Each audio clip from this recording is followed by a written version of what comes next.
Hey everyone, I went to an Indian demo day and rode several of their bikes. We're going to continue our 2024 Versus series talking about these rides and comparing the Indians with their greatest rival, the Harleys.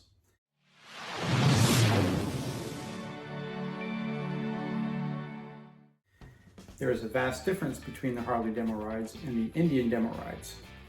With Harley, you have to attend a safety briefing before you can ride and follow several rules like no passing, no slingshotting, stuff like that.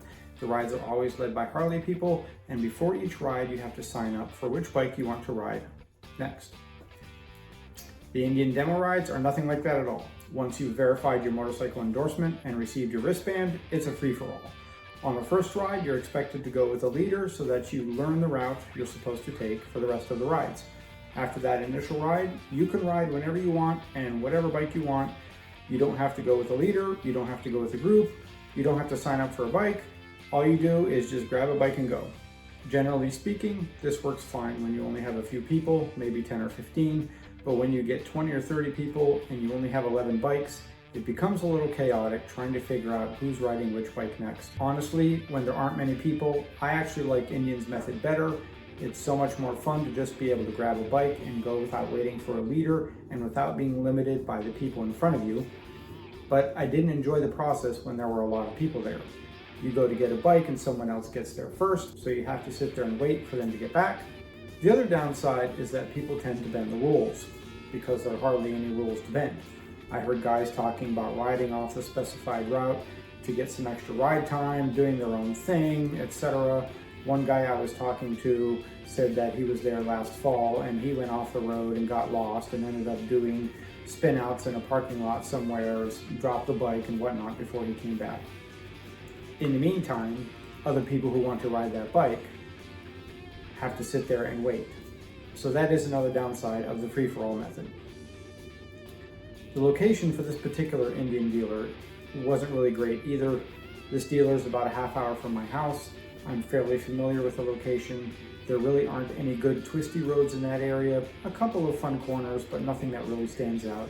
And there's a decent amount of traffic, so car and truck traffic definitely slowed things down at times.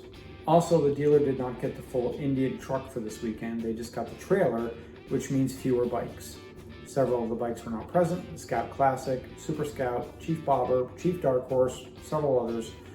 I really wanted to ride the Springfield Dark Horse, but it wasn't available on the trailer.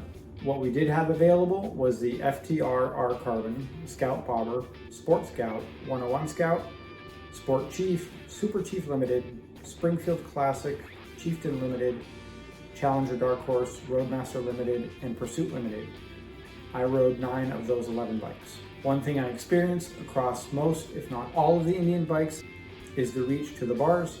If you've watched my channel for any length of time and remember back to when I owned both an Indian Scout and then a Chieftain, I struggled with the length of these bikes and the long reach to the bars. I'm 5'6", and every single one of these bars was a stretch for me. Of course, some bikes are designed that way on purpose. The more sporty bikes have an aggressive stance. The Sport Scout and Sport Chief, the FTR, the Scout 101, for instance.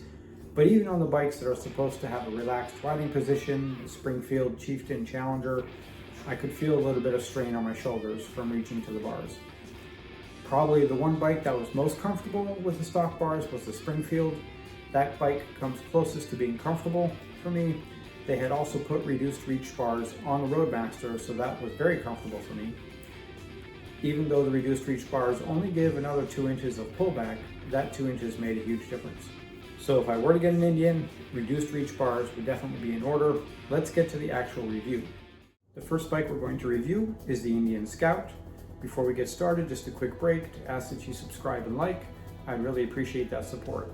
Indian had 3 Scouts available to ride: the Bobber, the Sport, and the 101. These are all 2025 model year bikes. I'm going to lump them into one review. I didn't ride the Sport Scout, just the Bobber and the 101.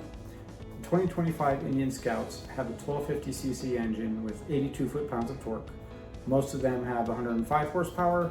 The Scout 101 is tuned up to 111. Weight on the 2025 Scouts ranges from 530 to 550 pounds, except for the Super Scout, which weighs more with the windshield and saddlebags. Seats are all at 25.7 inches, and prices range from $13,000 to $17,000. As far as comparing to Harley, the only thing that Harley has that really goes up against the Scouts is the Nightster and Nightster Special. They start at $13,000 and $13,500 respectively. I believe the Scouts all have forward foot controls, whereas the Nightsters have mid controls. I prefer forward controls when doing more relaxed cruising and mid controls with more aggressive sporty riding. So to me, this is a preference with what type of riding you're doing. The Scouts have a longer reach to the bars than the Nightsters, so for me, that is a point for the Nightsters as far as comfort.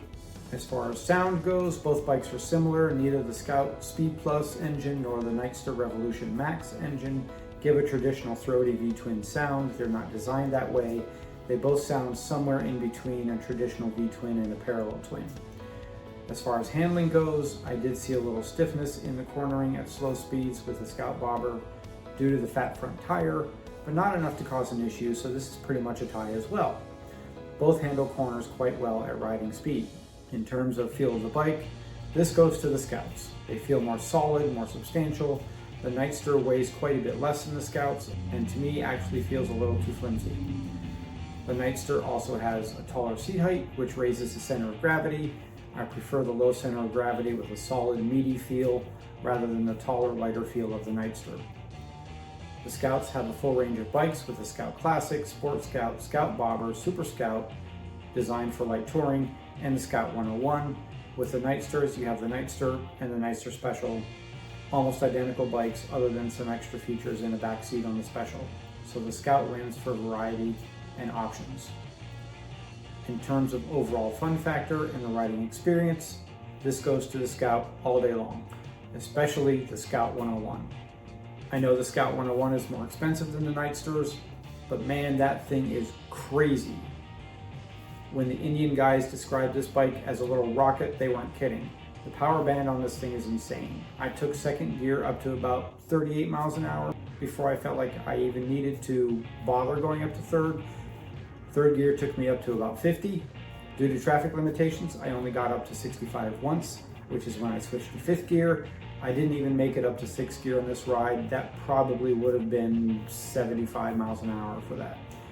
The other Scouts don't have quite as high of a power band, but fairly close. I think on the bobber, I hit third gear at 30 and fourth, more like 45. The Nightsters have a decent power band, but the engine is much smaller, so not nearly as fun as the Scouts. So despite having to lean and stretch more to the bars on the Scouts, for me, they are the clear winner. Winner goes to Indian. Coming up next is a review of the FTR, so stay tuned. Thanks for watching. See you soon.